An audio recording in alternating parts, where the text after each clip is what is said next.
మీకు మీ కుటుంబ సభ్యులకు నూతన సంవత్సర మరియు సంక్రాంతి శుభాకాంక్షలు. ఇట్లు జూపల్లి రాజారావు, మాజీ సొసైటీ అధ్యక్షులు, వింజమూరు. షిర్డీ సాయిబాబా గురించి మాధవీలత చేసిన వ్యాఖ్యలు వివాదాస్పదంగా మారాయి. కోట్లాది మంది భక్తుల మనోభావాలు దెబ్బతిన్నాయంటూ కూడా సాయి భక్తులైతే ఆరోపిస్తున్నారు. ప్రస్తుతం మనము నెల్లూరు నగరంలోని సాయి దర్బార్ అద్దాల మందిరంలో ఉన్నారు. అక్కడ ఎంతోమంది భక్తులు వస్తారు. ప్రస్తుతం ఆయన భక్తులతో కూడా ఆయన మాట్లాడుతూ మేడం మేడం చెప్పండి, అంటే మాధవీలత అనే ఒక మహిళ సాయిబాబా అసలు దేవుడే కాదు అన్నట్టు మాట్లాడుతుంది. రాష్ట్ర వ్యాప్తంగా సాయిబాబా భక్తుల మనోభావాలు దెబ్బతిన్నాయంటూ పెద్ద ఎత్తున ఆందోళన చేస్తున్నారు. ఆ మీద కేసు కట్టాలని కూడా కొంతమంది చేస్తున్నారు. మీరు అసలు సాయిబాబా గురించి ఏం చెప్పదలుచుకున్నారు? ఆయన గురువు అండి, అవధూత. ఆయన సద్గురువే, కానీ నేను నన్నే పూజించండి, నేనే దేవుణ్ణి అని ఆయన ఎప్పుడూ చెప్పలేదు. సో మనము ఆయన్ని అవధూతలాగా, దేవుడికి ఒక దూతలాగానే కొలుచుకోవాలి. ఆయన కూడా అన్ని మతాలని గౌరవించేవాళ్ళు. ఆయన చెప్పిన సూక్తులను గౌరవిస్తున్నాం కాబట్టి ఆయన గురువని దగ్గరకు వచ్చి చేసుకుంటున్నామే, కానీ ఆయనే అని కాదు. మనకు రాముడు, కృష్ణుడు అందరూ దేవుళ్ళే. సో ఆ రాముడు, కృష్ణుడు చెప్పిన సూత్రాలని ఈయన కూడా చెప్పారు కాబట్టి, నేను సద్గురువుని అని చెప్పారు కాబట్టి వచ్చి మేము కొలుచుకుంటున్నామే, కానీ అందరూ దేవుళ్ళని మేము గౌరవిస్తాం. మేము హిందువులం. మామూలుగా మీరు హిందువులే, సాయిబాబా గురించి ఏమైనా మీరు చరిత్ర చదివారా? చదివామండి. సచరిత్రలో కూడా ఆయన ఖండోబా గుడికి వెళ్ళాలి, ఆయన ద్వారకామాయి వస్తే కూడా మీరు ఖండోబా దగ్గరికి పోండి, తర్వాత హనుమంతుల వారి గుడికి పోండి, అక్కడ పూజ చేసుకొని వస్తేనే మా దగ్గరికి రండి అని చెప్పి అనేవాళ్లే, కానీ నన్నే పూజించండి ఆయన ఎప్పుడూ చెప్పలేదు. నేను సచరిత్రలో కూడా అదే ఉంది. ఇప్పుడు మీరు ఒక హిందూగా అన్ని దేవుళ్ళని కొలుస్తారు, సాయిబాబాని ఎందుకు కొలుస్తున్నారు? ఏమైనా మీరు కోరుకున్న కోరికలు ఏమైనా అయింది? ఆ కోరికలు కోరుకునేదంటే ఆయన అందరినీ పెద్దల్ని గౌరవించాలి, దీనుల్ని దగ్గర తీయాలి అని అన్నీ చెప్పారు. మేము ఏంటంటే మా వారికి కూడా ఈ మధ్య దాకా జాబ్ లేకుండా ఉంటే బాబా దగ్గరికి 15 ఏళ్ళ నుంచి వస్తూ ఉన్నామండి. ఇక్కడ సరౌండింగ్స్లో తిరుగుతాను. మేము రాములు, కృష్ణుల వారిని కూడా, వెంకటేశ్వర స్వామిని కూడా అందరినీ కొలుస్తాము. ఇక్కడ కొలుస్తాం అనమాట. ఈయనకు కూడా దగ్గరగా ఉంది కాబట్టి, ప్రశాంతంగా ఉంటుంది కాబట్టి వచ్చి కొలుచుకుంటా ఉంటాం అంతే. ఒక దూత, అవధూత అని చెప్పాడే కానీ ఆయన నేనే దేవుణ్ణి, నన్నే కొలవండి అని ఆయన ఎప్పుడు చెప్పలేదు. అన్ని మతాల్ని గౌరవించాలి, మతాలన్నీ ఒకటే అనే చెప్పారు ఆయన.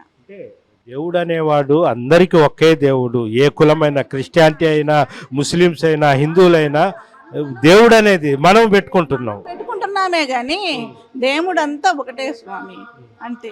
అదే మేము ఎప్పటికీ నమ్మేది. అంటే ఈ విధంగా ఎవరు కించపరుచుకోవడం, ఒక దేవుడిని కించుకొని ఎంతవరకు కరెక్ట్ అంటారు? అది వాళ్ళ మనసులకు వాళ్ళకి తెలియాలండి, అంతేగాని ఒకరు చెప్పితే వినేటట్టు అంటూ లేదు.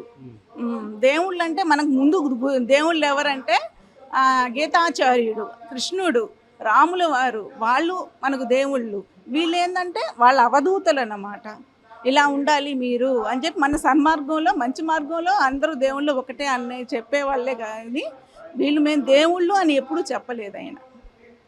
థ్యాంక్ యూ అమ్మా. మీ పేరు చెప్పండి అమ్మా. సులోచన గారు, అంటే ఈ మధ్యన ఒక మహిళ, అంటే షిర్డీ సాయిబాబా దేవుడు కాదు, ఆయన ముస్లింల దయ్యము అని కూడా విమర్శలు చేసింది. ఈ సాయిబాబా భక్తుల మనోభావాలు కూడా చాలా దెబ్బతిన్నాయంటూ కూడా పెద్ద ఎత్తున ఆందోళన చేస్తారు. మీరు ఎలా చూస్తారు ఈ విధంగా మాటలు? మాకు అన్ని దేవుళ్ళు, మా కులదేవుడు పెంచిన స్వామి. మాకు 2002లో మాకు అసలు ఏ స్తోమత లేదు. మా ఆయనకు హార్ట్ అటాక్ వస్తే డాక్టర్లు బాగలేదు, చచ్చిపోతాడని చెప్పారు. ఆయన వారం రోజులుండి మద్రాసుకి వెళ్ళాం. మద్రాసుకి వెళ్ళిన తర్వాత 3 రోజులకి నేను బాబా కాడ భోజనం చేయకుండా, మేము మంచి చేసామా చెడ్డ చేసామా, ఎందువల్ల ఇలాగ వచ్చింది అని అడిగాము బాబాని. అప్పటి నుంచే నేను మనసులో కొలుసుకుంటా ఉంటా. మా కులదేవుడేమో పెంచుల స్వామి. అప్పుడు మా ఆయన మద్రాసు పోయిన తర్వాత నేను పోలా. అందరూ ఈ చుట్టుపక్కల వాళ్ళు, మీ ఆయన బాగాలేకపోతే నువ్వు పోలేదు, ఎవరైనా ఏంది తీసుకోపోయేదంటే మా ఇంట్లో మా తమ్ముళ్ళు, మా మరుదులు తీసుకోపోతారు. అందువల్ల నేను పోలా. నేను 3 రోజులు అక్కడ బైపాస్లో బాబా గుడికి సాయంత్రం హారతికి వెళ్ళేది. 3 రోజులు అట్లాగే ఉన్నా. 3వ రోజు ఏం కాదు అది ట్యాబ్లెట్తో తగ్గిపోద్ది, ఏం కాదు అని చెప్పాడు.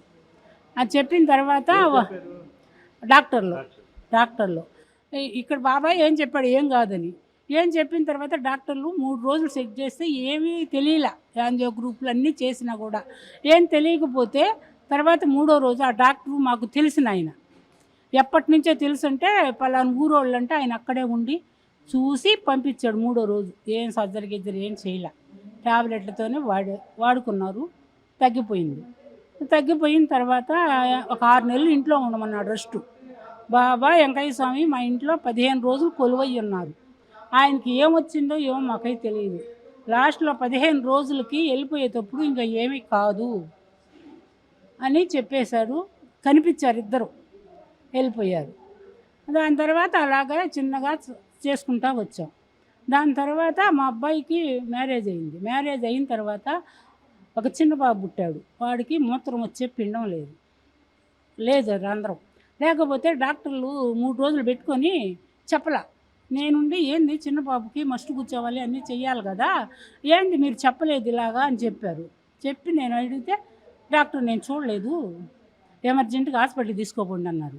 మన కావేరీ హాస్పిటల్కి తీసుకోపోయాం. వాడి అదృష్టం వల్ల అప్పుడే అమెరికా నుంచి డాక్టర్ వచ్చి డబ్బులు తీసుకోకుండా మీరు మందుల వరకే పెట్టుకోండి, తర్వాత ఎంత మేము చూసుకుంటామని, మీరు ఇక్కడ చేసుకోలేరు, డబ్బు ఎక్కువ వద్దని కావేరీ హాస్పిటల్ నుంచి చిట్టినాయుడు హాస్పిటల్కి తీసుకుపంపించారు. అక్కడ అన్నీ ఫ్రీ అయిన తర్వాత సంవత్సరం దాకా చూసాం. చరిత్ర సృష్టించినోడు ఇప్పుడు ఆ చరిత్రని తిరగరాయబోతున్నాడు. అబద్ధాల గోడల్ని బద్దలు కొట్టి నిజాలను రాగా మీ ముందుంచబోతున్నాడు. నిజమైన వార్తల కోసం వెంటనే డౌన్లోడ్ చేసుకోండి రా యాప్ని.